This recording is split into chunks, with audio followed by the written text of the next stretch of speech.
Hello বন্ধুরা, শুভ মহাশিবরাত্রি। অনেক অনেক শুভেচ্ছা। তো তোমাদের শিবরাত্রি কেমন কাটলো? আশা করি ভালো কেটেছে। আমার তো একেবারে খারাপ কেটেছে, কারণ আমি শিবরাত্রিটা করতে পারিনি। এই যে সব মহিলাদের যেই প্রবলেম, লেডিস প্রবলেম, সেই কারণেই। তো যাই হোক, এই যে সকালবেলায় বরমশাই নিয়ে চলে এসেছে ডাল পুরি আর এই যে ছোলা দিয়ে, মটর দিয়ে, আলু দিয়ে তরকারি। তো উপোস তো আর করতে পারলাম না, কি করার, রোববার আর ভালো মন্দ না খেলেও ভালো লাগে না। তাই ভাবলাম, মানে কিছু ভালো লাগছিল না রান্না করতে। তো বললাম যে বরমশাইকে যে বাড়ি থেকে কিছু নিয়ে এসো। তো আমার বরমশাইয়ের এটাই পছন্দ, এটাই নিয়ে চলে এলো। তো আমরা বলতে শুধু আমি আর আমার হাজব্যান্ডই খেয়েছি। এই যে ছেলের জন্য বাটিতে বাড়লো, ছেলে খেলো না, ছেলে আর মেয়ের উপোস। তো যাই হোক, এই যে আমরা দুজন তো আর করতে পারলাম না, তো ছেলে আর মেয়ে করছে। তো এই দেখো 3 বাটিতে সবজি ঢেলে যে আমরাই দুজন আবার পরে ভাগ করে খেয়ে নিলাম। তো যাই হোক, তো এই যে কালকের ব্লগটা তো আর করতে পারলাম না, যেহেতু শিবরাত্রি করবো না, তো মনটা অনেকটাই খারাপ। আর কান্নাও করেছি মধ্যে, জানো যে কেন এরকমটা হলো আমার সঙ্গে। এই যে ছোটোবেলার থেকে উপোসটা করছি, এতটা বছর হয়ে গেল, কিন্তু কোনো দিন আমার এরকম প্রবলেম দেখা যায়নি। এই প্রথমবার, ফার্স্ট টাইম আমি উপোস করতে পারলাম না। তোমরা জানো কি না জানো না, শিব ঠাকুরের কিন্তু মানে ভক্ত বলবো না আমি, কিন্তু শিব ঠাকুর সত্যি আমার এতটাই প্রিয় ছোটোবেলার থেকে। শুধু সেই আমার মন প্রাণ সব কিছু, আর তার উপরেই আমার ভরসা। তো যাই হোক, তার উপোসটা করতে পারলাম না, খুবই খারাপ লাগছিল।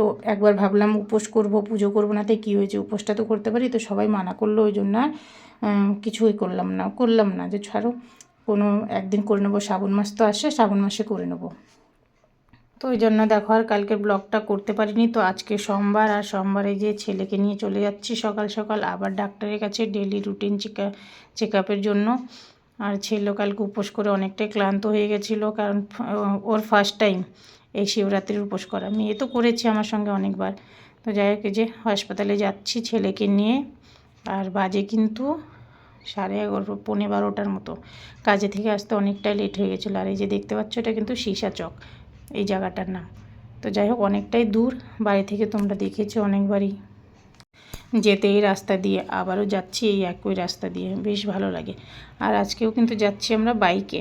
আর এই যে বাইকে যে চালাচ্ছে, ওটা কিন্তু আমার ভাসতে হয়, কিন্তু ও কিন্তু এইটারই কাজ করে, ও বাইকেই সাবারি টানে।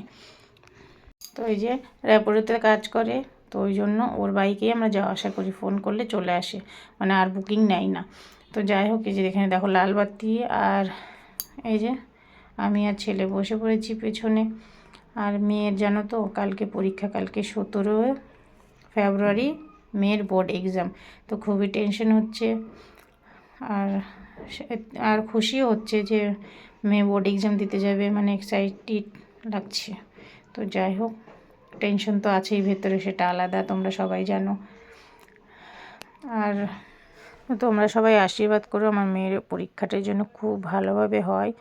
আর ঠাকুরের কাছেও এটাই বলার যে মেয়ের পরীক্ষাটার সময় তুমি পাশে থেকো, এতটুকুই, আর কিছু না। তোমরা সবাই তো পাশে আছোই, আর মেয়ের যতটুকু চেষ্টা করে সেটা তো করছি।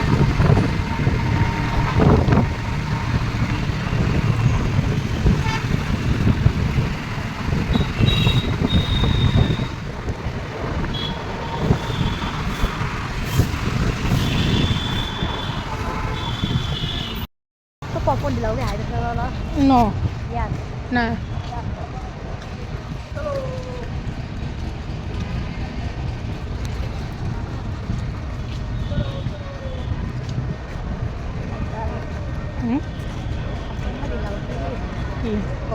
ওই যেমন তো রেডি হয়ে বসে আছে, এখন কোনো পপকর্ন টপকর্ন নাই, বাড়ি যাই খাবো না, তো বাড়ি যাই খাবো না।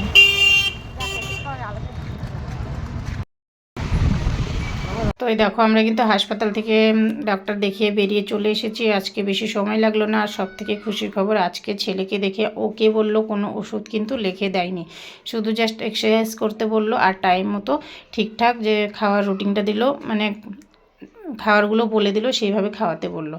তো বলছে ওষুধ দেবো না, আগে দেখো, যদি কোনো প্রবলেম হয় তারপর নিয়ে আসো। তো খুবই ভালো লাগলো শুনে। আবার এই দেখো সেই সীসা চক, সেটা দিয়ে আবার কিন্তু বাড়ি যাচ্ছি আমরা। আর এখান থেকে আমরা উঠবো হাইওয়েতে।